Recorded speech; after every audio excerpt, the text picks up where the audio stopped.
Hey everyone, it's Reed here. Today we're going to continue on with the lithium solar battery project, but no math. I decided I'm going to skip that today because I'm still working on how to explain it, and right now I figure I'll confuse 100% of everyone. I'm hoping to bring that down to about 50% confusion. So that's what I'm aiming for, still working on that.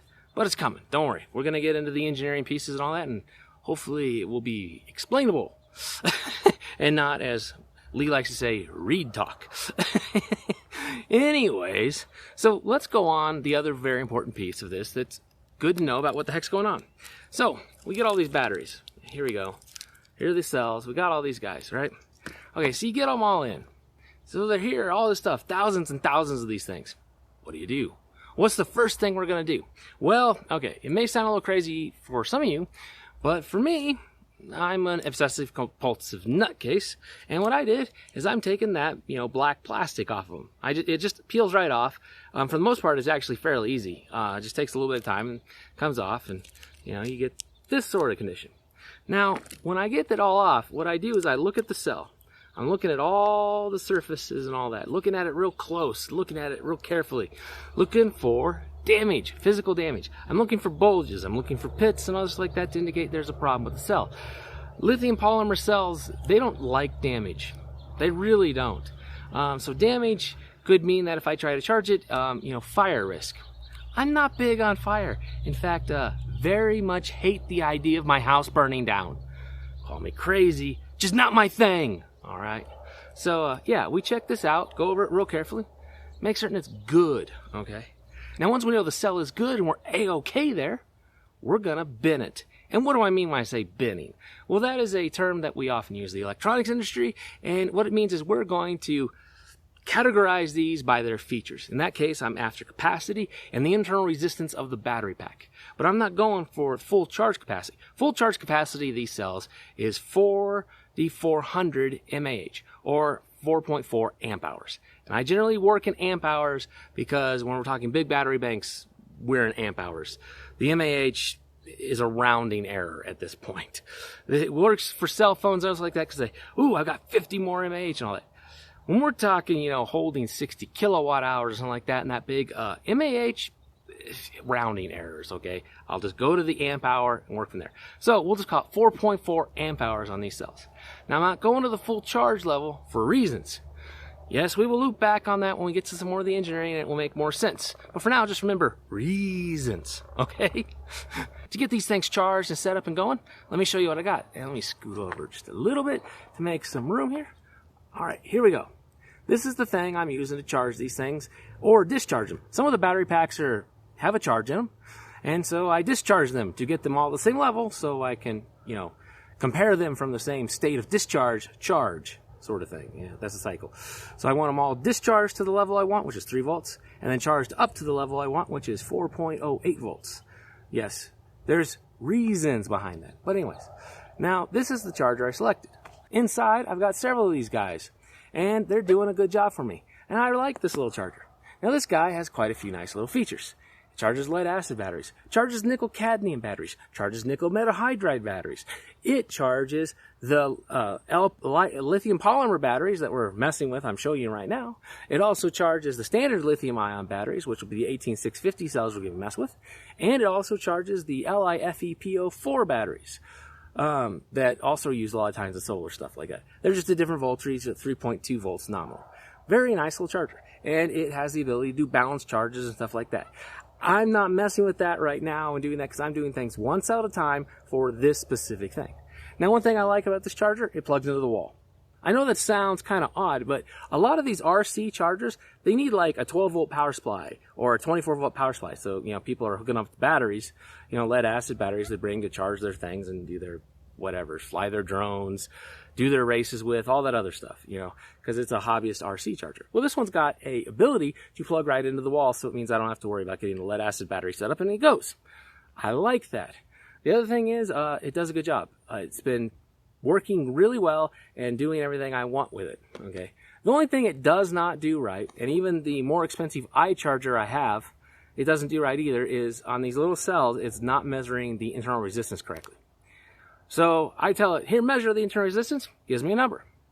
I test it again tomorrow, different number. Test it between, a couple seconds in between, different numbers. It's bouncing all over the place. I do not like inconsistency like that at all. So I dug around and found some battery internal resistance chargers. Went, oh my gosh, these are incredibly expensive. So a lot of the ones from the name brand companies like Fluke and whatever, they're like, hey, sure, I got that covered for you. It's $3,000. What? Okay, go off to the DIY solar forums or in the other battery building forums and all that. Asking people, hey guys, what do you use? And they gave me a link. So I ordered from China Mart a tester because I just couldn't throw $3,000 on a tester. No. So we bought something that's $80 and hopefully it will give me consistent, reliable results. I'm really crossing my fingers because it will make the binning so much better for me. Right now I'm only binning on capacity. So anyways, back to the point. So I got this one still in the box and all that. I wanted to unbox it, show you guys what it is, and give you the link so you can get it. And this thing costs $50. So $50 investment, and you can start working on your own DIY lithium battery projects. Or buy my kit later, which I'm planning to put together. Yes, plans. For all you that are interested, contact me, let me know, and we're going to get something together for you guys to be able to get something that's nice lithium-based, but it's not going to cost an arm or a leg. I don't really want to cut my thing off with a butcher saw. That would have hurt. All right. So it comes with a manual. It's decently translated. It makes enough sense, people can get through it. Yeah, not a big issue there. And then here's the actual charger. It comes looking like this. And get this out. Sorry guys. So it's got, the sticker over here, Now this is the balance port cover. All right, so if you plug in, so if we have packs, mobile cells, we'll plug a balance cable in here, and then here's the actual outputs for it. Now this guy also, I forgot to mention, it also has a DC input, so if you wanted to charge from a lead acid battery, it'll do it. But then, like I said, it plugs into an AC power source. And then there's this little protector over the LCD screen and such there. So, that's what it looks like. Ooh, spiffy, right? And then it comes with a bunch of accessories. So it's got different battery pack outputs. We got an XT60. We got these other two, which I cannot name off the top of my head. They're a JST something. Yeah, I don't know. Some of the people that do a lot more hobbyist RC stuff or drones might recognize those top of that.